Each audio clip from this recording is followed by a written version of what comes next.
Hi guys, welcome to our new vlog. നമ്മളിത് ചെയ്യാൻ പോകുന്നത് ഒരു കോളിഫ്ലവർ പെപ്പർ ഫ്രൈ റെസിപ്പിയാണ്. ഇത് ഷെഫ് ഡീനാസ് കിച്ചണിൽ നിന്ന് ഇൻസ്പയർഡ് ആയിട്ടുള്ള ഒരു റെസിപ്പിയാണ്. ആ റെസിപ്പി ഇൻസ്പയർഡ് ആയിട്ടാണ് നമ്മൾ ചെയ്തേക്കുന്നതെങ്കിലും പ്രോപ്പറായിട്ട് അതേ രീതിയിലൊന്നുമല്ല നമ്മൾ ചെയ്തേക്കുന്നത്.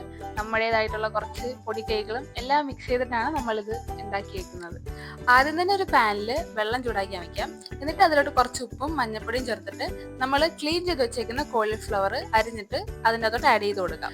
2 to 3 minutes അത് ബോയിൽ ചെയ്യാം. ആ സമയം കൊണ്ട് നമുക്ക് ഇതിൻ്റെ അകത്തോട്ട് ആഡ് ചെയ്യേണ്ട വെജസ് എല്ലാം കട്ട് ചെയ്ത് വെക്കാം. 2 സവോളയും 3 മീഡിയം സൈസ് തക്കാളിയാണ് നമ്മൾ ഇതിന് വേണ്ടി എടുത്തേക്കുന്നത്. അപ്പൊ ബോയിൽ ചെയ്യാൻ വെച്ച നമ്മുടെ കോളിഫ്ലവർ ഇവിടെ റെഡി ആയിട്ടുണ്ട്. അത് നമ്മൾക്ക് ഒരു പാത്രത്തിലോട്ട് മാറ്റി. ഇനി സ്റ്റവ് ഓൺ ചെയ്തിട്ട് കടായി ചൂടാവാൻ വെക്കാം. ചൂടായി വരുമ്പോഴത്തേക്കും നമുക്ക് അതിലോട്ട് കുറച്ച് എണ്ണ ഒഴിക്കാം.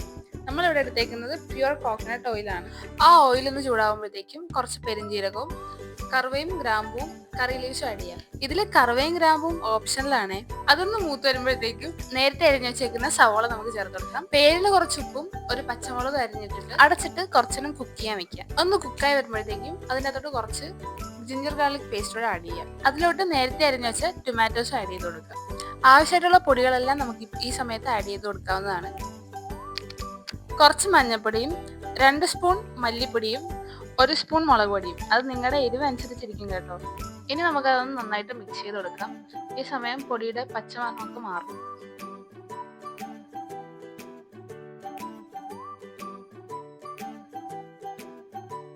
അതൊന്ന് വെന്ത് വരാൻ നേരത്തേക്കും കുറച്ച് വെള്ളം നമുക്ക് ആഡ് ചെയ്ത് കൊടുക്കാം. വെള്ളം ആഡ് ചെയ്യുന്ന വീഡിയോ എടുക്കാൻ ഞാൻ മറന്നുപോയി. ആ വെള്ളമൊക്കെ ഒന്ന് പറ്റി ഒരു ക്രീമി ടെക്സ്ചർ ആയി വരുമ്പോഴത്തേക്കും നമ്മൾ നേരത്തെ വേവിച്ച് വെച്ചേക്കുന്ന കോളിഫ്ലവർ നമുക്ക് ഇതിനകത്തോട്ട് ആഡ് ചെയ്ത് കൊടുക്കാം.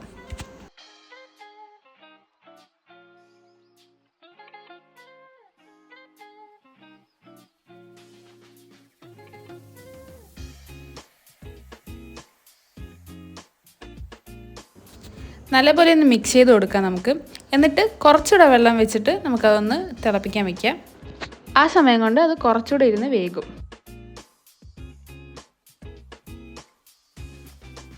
അടച്ചു വെച്ചിട്ട് നമുക്കത് കുറച്ച് നേരം ലോ ഫ്ലെയിമിലിട്ട് കുക്ക് ചെയ്യാൻ വയ്ക്കാം. ഇനി 1 കപ്പ് തേങ്ങാപ്പാൽ നമുക്കിതിലോട്ട് ആഡ് ചെയ്ത് കൊടുക്കാം. ലാസ്റ്റ് മിനിറ്റ് പ്രിപ്പറേഷൻ എന്ന രീതിയിൽ നമുക്കിതിലോട്ട് കുറച്ച് പെപ്പർ പൗഡറും കുറച്ച് ജീരക പൗഡറും കൂടെ ആഡ് ചെയ്ത് കൊടുക്കാം. ഓരോരുത്തരുടെ ടേസ്റ്റ് അനുസരിച്ച് നമുക്കിതിലോട്ട് ഗരം മസാലയും മീറ്റ് മസാലയൊക്കെ ചേർത്ത് കൊടുക്കാവുന്നതാണ്. ഞാൻ ഇടയ്ക്ക് ഇതിലോട്ട് അതൊക്കെ ആഡ് ചെയ്ത് കൊടുത്തിട്ടുണ്ട്. പക്ഷെ അതിൻ്റെ പോർഷൻസ് ഒന്നും ഇതിൽ ഇൻക്ലൂഡ് അല്ല. ഗാർണിഷ് ചെയ്യാൻ വേണ്ടിയിട്ട് കുറച്ച് കറി ലീവ്സും കൂടെ ആഡ് ചെയ്ത് കൊടുക്കുന്നുണ്ട്. നമുക്ക് ആക്ച്വലി മല്ലിയിലയാണ് വേണ്ടത്. അത് നമ്മുടെ ഇല്ലാത്തതുകൊണ്ട് നമുക്ക് കറി ലീവ്സ് വെച്ച് അഡ്ജസ്റ്റ് ചെയ്യുന്നു. ഇപ്പോൾ നമ്മുടെ കോളിഫ്ലവർ പെപ്പർ കറി ഇവിടെ റെഡി ആയിരിക്കുകയാണ്. ഇനി നമുക്കൊരു പ്ലേറ്റിലോട്ട് അത് സെർവ് ചെയ്യാം.